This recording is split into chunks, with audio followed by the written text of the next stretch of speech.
Son günlerde Çin'in Doğu Türkistan'da sıfır Covid bahanesiyle gerçekleştirdiği gözaltı ve açlık suçlarıyla ilgili videolar sosyal medyada dolaşarak uluslararası alanda büyük yankı uyandırdı.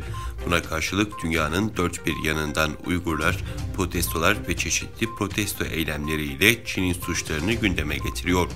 16 Eylül'de İsveç'te yaşayan Uygurlar, Çin'in Doğu Türkistan'da yaptığı soykırımı protesto etmek için İsveç parlamentosu önünde bir protesto gösterisi düzenledi.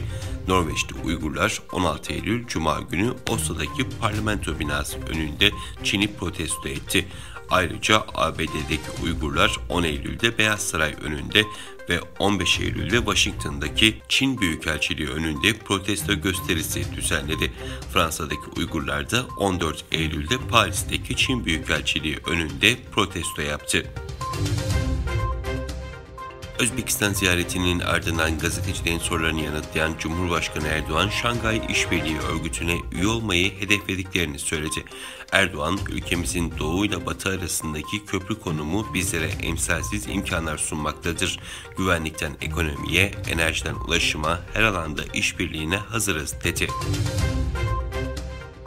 Kazakistan Cumhurbaşkanlığından yapılan açıklamaya göre Cumhurbaşkanı Tokayev anayasanın bazı maddelerine yapılacak değişiklikleri öngören kanunu onayladı.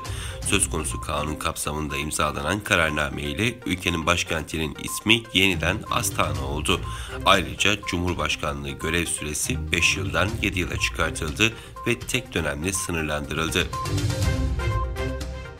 Sovyetler Birliği'nce etnik, siyasi, ekonomik ve kültürel faktörler gözetilmeksizin çizilen sınırlar, bağımsızlığını yeni kazanan Orta Asya ülkeleri Kırgızistan'la Tacikistan'ı 31 yıldır karşı karşıya getiriyor.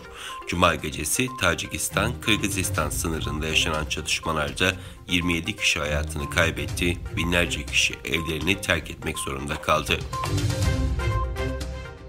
Azerbaycan Savunma Bakanlığı, Ermenistan'ın provokasyonu sonucu çıkan çatışmalarda 282 Azerbaycan askerinin yaralandığını duyurdu.